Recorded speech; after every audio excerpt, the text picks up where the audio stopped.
दोस्तों welcome back to my YouTube channel. तो आज मैं आपके लिए जो एक न्यू वैकेंसी की जानकारी लेकर आ गया हूँ, जो कि आपके रहने वाली नैनीताल बैंक लिमिटेड की ओर से आपकी जो रहने वाली है। तो इसमें अच्छे ध्यान से इसमें आपको जो स्पेशलिस्ट ऑफिसर के लिए आपकी रिक्रूटमेंट आपकी रहेगी इन ग्रेड ये तो स्केल 1, 2 एंड 3 में आपकी जो रहने वाली है। तो इसमें अच्छे ध्यान से इसमें आपको स्पेशलिस्ट ऑफिसर के लिए आपकी रिक्रूटमेंट आपकी जो रहने वाली है नैनीताल बैंक लिमिटेड में। तो चलिए बात करते हैं इस वैकेंसी के बारे में। तो सबसे पहले आप चेक कर सकते हैं आपकी जो पोस्ट आपकी रहेगी risk officer in grade scale, उस ग्रेड तो स्केल 1 में आपको जो रहने वाली है।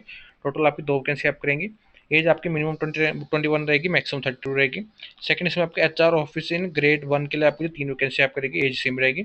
थर्ड इसमें आपके आईटी ऑफिसर में आपके जो सॉफ्टवेयर डेवलपर और तो एपीआई तो डेवलपर और थर्ड सेक्टर के लिए आपको जैसे आपके 10 आपकी वैकेंसी इसमें आपके रहने वाली है, एज आपकी सेम रहेगी।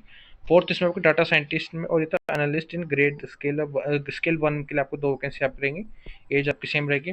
फिफ्थ इसमें आपका सिविल इंजीनियर और तो आर्किटेक्ट इन स्केल 1 में आपको 2 वैकेंसी इसमें आपके रहने वाली, एज आपको जो सेम आपकी रहेगी। सिक्स इसमें आपके मैनेजर के लिए आपको क्रेडिट इन ग्रेड 2 के लिए आपको जो 5 वैकेंसी आपकी रहेंगी, एज आपकी मिनिमम 25 रहेगी, मैक्सिमम 35 रहेगी। सेवंथ इसमें आपके मैनेजर में आपको जो लॉ इन ग्रेड 2 के लिए आपकी 2 वैकेंसी इसमें आपकी रहेगी, एज आपकी सेम रहने वाली है। एट्थ इसमें आपके मैनेजर में आपका रिस्क इन ग्रेड स्केल 2 के लिए ग्रेड तो स्केल 2 के लिए आपको जो सेम आपकी वैकेंसी आपको रहेगी ना, एज भी आपकी सेम रहने वाली है। नाइन्थ इसमें आपके मैनेजर में आपको जो है कंपनी सेक्रेटरी इन ग्रेड ये तो स्केल 2 के लिए आपकी 1 वैकेंसी आपकी रहेगी, एज आपकी सेम रहने वाली है। टेंथ इसमें आपके मैनेजर में आपके सिक्योरिटी ऑफिसर इन ग्रेड 2 के लिए आपकी 3 वैकेंसी इसमें आपकी रहेगी। इसमें आपको जो एज आपकी नॉट मोर देन 35 ईयर्स इसमें आपको जो रहने वाली है जान की कैंडिडेट। अलावा तो इसमें आपको जो सीनियर मैनेजर में आपको जो क्रेडिट इन स्केल 3 के लिए आपकी 4 वैकेंसी आपकी रहेगी, एज आपकी जो 25 पे आपकी मिनिमम रहेगी, मैक्सिमम 38 रहने वाली है। ट्वेल्थ इसमें आपके सीनियर मैनेजर में आपको जो फॉरेक्स इन ग्रेड ये तो स्केल 3 के लिए आपको 2 वैकेंसी इसमें आपकी रहेगी, एज सेम रहेगी। थर्टीन इसमें आपको सीनियर मैनेजर में ही आपको जो ट्रेजरी इन ग्रेड ग्रेड तो स्केल 3 के लिए आपको 2 वैकेंसी आप रहेगी, एज सेम रहेगी। एंड लास्ट इसमें आपको जो सीनियर मैनेजर में के लिए आपको जो है लॉ इन स्केल 3 के लिए आपको जो 1 वैकेंसी इसमें आपकी रहेगी, एज आपकी सेम रहने वाली है। नेक्स्ट इसमें आपकी पोस्ट के बेसिस पे आपको जो क्वालिफिकेशन है, आपको जो पोस्ट क्वालिफिकेशन एक्सपीरियंस इसमें आपका रहने वाला है। सबसे पहले आपकी पोस्ट आपकी रहेगी risk officer in grade grade तो स्केल 1 के लिए आपको रहने वाले हैं। इसमें आपका पास जो regular full time post graduate degree होनी चाहिए इन एमबीए में, और तो आपका सीधा मास्टर डिग्री होनी चाहिए इन स्टैटिस्टिक्स में विद 60% आपको अच्छा मार्क्स होने चाहिए। एंड आपका जो 1 ईयर का एक्सपीरियंस आपको जो रहने वाला है इसमें जान के कैंडिडेट। सेकंड इसमें आपको जो एचआर ऑफिस इन ग्रेड ये तो स्केल 1 के लिए आपको जो है आपकी क्वालिफिकेशन आपका regular full time post graduate degree होनी चाहिए इन एमबीए में विद स्पेशलाइजेशन होनी चाहिए आपका इन पर्सनल मैनेजमेंट में, ये तो इंडस्ट्रियल रिलेशन और सेक्टर में आपका होना चाहिए विद 60% मार्क्स का एक्सपीरियंस में आपका जो 1 ईयर का एक्सपीरियंस इसमें आपको जो रहने वाला है। थर्ड इसमें आपको आईटी ऑफिसर में आपको सॉफ्टवेयर डेवलपर तो एपीआई डेवलपर तो सेक्टर के लिए आपको जो है ग्रेजुएट होना चाहिए इन बीई है तो बीटेक है तो पोस्ट ग्रेजुएट होना चाहिए इन एमटेक में, ये तो एमई में, ये तो एमसी में, इन कंप्यूटर साइंस में तो इन्फॉर्मेशन टेक्नोलॉजी में, थर्ड सेक्टर में विद 60% आपका जो मार्क्स होना चाहिए। एंड आपका जो 1 ईयर का एक्सपीरियंस इसमें आपका जो होना चाहिए। फोर्थ इसमें आपको डाटा साइंटिस्ट और डाटा एनालिस्ट इन स्केल 1 में आपको जो है आपका जो बैचलर है तो मास्टर डिग्री होनी चाहिए डाटा साइंस में, कंप्यूटर साइंस में, स्टैटिस्टिक्स में और रिलेटेड फील्ड में आपका होना चाहिए विद मिनिमम 60% मार्क्स आप। एंड आपका जो 1 ईयर का एक्सपीरियंस इसमें आपके पास रहने वाला है। फिफ्थ इसमें आपका सिविल इंजीनियरिंग और ये तो आर्किटेक्ट इन ग्रेड ये तो स्केल 1 के लिए आपको जो आपका क्वालिफिकेशन आपका जो ग्रेजुएट होना चाहिए इन बीई या तो बीटेक में इन सिविल इंजीनियरिंग में, या तो आपका जो बैचलर डिग्री होना चाहिए इन आर्किटेक्ट में विद मिनिमम 60% मार्क्स आप। एंड आपका जो 1 ईयर का एक्सपीरियंस होना चाहिए। सिक्स इसमें आपको मैनेजर में आपको जो क्रेडिट इन ग्रेड ये तो स्केल 2 के लिए आपको जो रेगुलर फुल टाइम ग्रेजुएट या तो पोस्ट ग्रेजुएट डिग्री आपके पास होनी चाहिए इन एमबीए में, तो ध्यान के अच्छे से करने। आपके पास जो मिनिमम 3 ईयर का पोस्ट क्वालिफिकेशन एक्सपीरियंस होना चाहिए। सेवंथ इसमें आपको मैनेजर में आपके लॉ इन ग्रेड ये तो स्केल 2 के लिए आपको जो पोस्ट आपकी रहेगी, इसमें आपको जो regular full time bachelor degree होनी चाहिए इन लॉ में। एंड आपको अच्छा एंड आप जो एनरोल्ड होने चाहिए as an advocate with bar council के साथ, तो जस्ट में अच्छे ध्यान रखने कैंडिडेट है। इसमें आपका मिनिमम 3 ईयर का पोस्ट क्वालिफिकेशन एक्सपीरियंस होना चाहिए। एट्थ इसमें आपको मैनेजर में आपको रिस्क इन ग्रेड तो स्केल 2 के लिए आपको जो है पोस्ट इसमें आपकी रहेगी। नेक्स्ट इसमें आपको मैनेजर में आपको जो रिस्क इन ग्रेड स्केल ये ग्रेड है तो स्केल 2 के लिए आपको जो है आपको रेगुलर फुल टाइम ग्रेजुएट है तो पोस्ट ग्रेजुएट डिग्री होनी चाहिए इन एमबीए में, या तो मास्टर डिग्री होनी चाहिए आपके पास इन मैथमेटिक्स में तो स्टैटिस्टिक्स में तो इकोनॉमेट्रिक्स में आपका जो होनी चाहिए। एंड आपका जो मिनिमम 3 ईयर का पोस्ट क्वालिफिकेशन एक्सपीरियंस आपके पास जो होना चाहिए। नाइन्थ इसमें आपको मैनेजर में आपके कंपनी सेक्रेटरी इन ग्रेड ये तो स्किल 2 के लिए आपको जो है आपका क्वालिफिकेशन आपका जो कैंडिडेट का आपको जो should be an associate member of the institute of company secretaries of India में आपके पास जो होना चाहिए, तो ध्यान के कैंडिडेट है। एंड आपके पास मिनिमम 3 ईयर का पोस्ट क्वालिफिकेशन एक्सपीरियंस होना चाहिए। 10th इसमें आपके मैनेजर में आपके सिक्योरिटी ऑफिसर इन स्केल 2 के लिए आपके पास जो है बैचलर डिग्री होनी चाहिए किसी भी डिसिप्लिन में। एंड आपका जो मिनिमम 5 ईयर का एक्सपीरियंस आपके पास जो होना चाहिए, तो ध्यान के कैंडिडेट।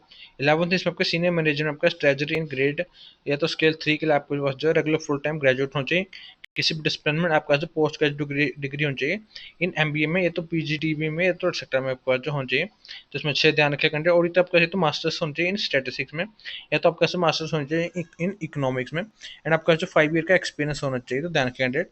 12th इसमें आपके senior manager 4x officer in grade या तो स्केल 3 के लिए आपको जो पोस्ट आप करेगी, इसमें आपका जो रेगुलर फुल टाइम ग्रेजुएट होना चाहिए किसी भी डिसिप्लिन में। एंड आपका जो एमबीए या तो पीजीडीबी या तो एटसेट्रा आपके पास जो होनी चाहिए विद आपका जो मिनिमम 2 ईयर का ड्यूरेशन इसमें आपका जो होना चाहिए कैंडिडेट है।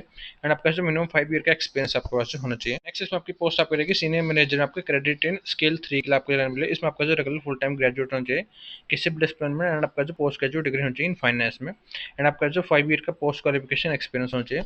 लास्ट इसमें आपके सीनियर मैनेजर में आपका लॉ इन ग्रेड स्केल 3 के लिए आपको जो रहने वाले, इसमें आपको जो regular full time bachelor degree होनी चाहिए लॉ में। एंड आपको जो एनरोल्ड होना चाहिए as an advocate with bar council candidate के साथ, बार काउंसिल के साथ। एंड आपका जो candidate with master degree will be given preference इसमें आपको दी जाएगी, तो जाने की कैंडिडेट। एंड आपका जो 5 ईयर का पोस्ट क्वालिफिकेशन एक्सपीरियंस होना चाहिए। नेक्स्ट इसमें आपकी पे इसमें आपको जो रहने वाली, तो इसमें आपके जो है ऑफिसर इन ग्रेड तो स्केल 1 के लिए आपको जो रहेगी, इसमें आपकी मिनिमम 48,480 आपको रहने वाली है, अप टू 85,920 इसमें आपको रहेगी। सेकंड इसमें आपके मैनेजर इन ग्रेड ए तो स्किल 2 के लिए आपको जो 64,820 से लेके 93,960 इसमें आपको जो पे आपको रहने वाली है। एंड लास्ट में आपके सीनियर मैनेजर इन ग्रेड ये तो स्केल 3 के लिए इसमें आपको जो रहेंगे उनके लिए आपको 85,920 से लेके 1,05,280 इसमें आपको जो फीस इसमें आपको जो आपकी पे इसमें आपको जो रहने वाली है, तो ध्यान के कैंडिडेट है। नेक्स्ट इसमें आप चेक सकते हैं आपकी एप्लीकेशन फीस इसमें आपको जो रहने वाली है, आपको नॉन रिफंडेबल आपको रहेगी। फॉर स्केल 1, 2 एंड 3 के लिए आप रहने वाले आपकी 1500 इसमें आपको जो रहने वाली है। आपकी आपकी फीस जो इसमें आपकी रहेगी, तो ध्यान के अच्छे से कैंडिडेट है। एंड नेक्स्ट इसमें आप चेक सकते हैं आपको जो लिंक इसमें आपको वेबसाइट आपको दी गई बैंक की, इसके थ्रू इसमें आपको ऑनलाइन इसमें आपको अप्लाई करना पड़ेगा इस पोस्ट के लिए। नेक्स्ट इसमें आप चेक सकते हैं आपको जो ऑनलाइन आपका रिटर्न टेस्ट आपका ऑनलाइन टेस्ट इसमें आपको रहने वाला है। आपको एग्जाम आपको जो कंडक्ट होगा आपका ऑनलाइन इसमें आपको रहने वाला है। आपके वेन्यूज इसमें आप करेंगे आपके रिस्पेक्ट की कॉल लेटर्स में आपको जो रहने वाले हैं, तो ध्यान खींचे से कैंडिडेट है। इसमें ध्यान के इसमें आपको कैंडिडेट को आपको अपीयर होना पड़ेगा पर्सनल इंटरव्यू के लिए, जो कि आपको कंडक्ट किया जाएगा बैंक के थ्रू। इसमें ध्यान के जो आपके सक्सेसफुल कैंडिडेट आप करेंगे ऑनलाइन रिटर्न टेस्ट में, उनको आपको जो इंटरव्यू के लिए इसमें आपको बुलाया जाएगा। तो अच्छे से ध्यान रख ले कैंडिडेट है।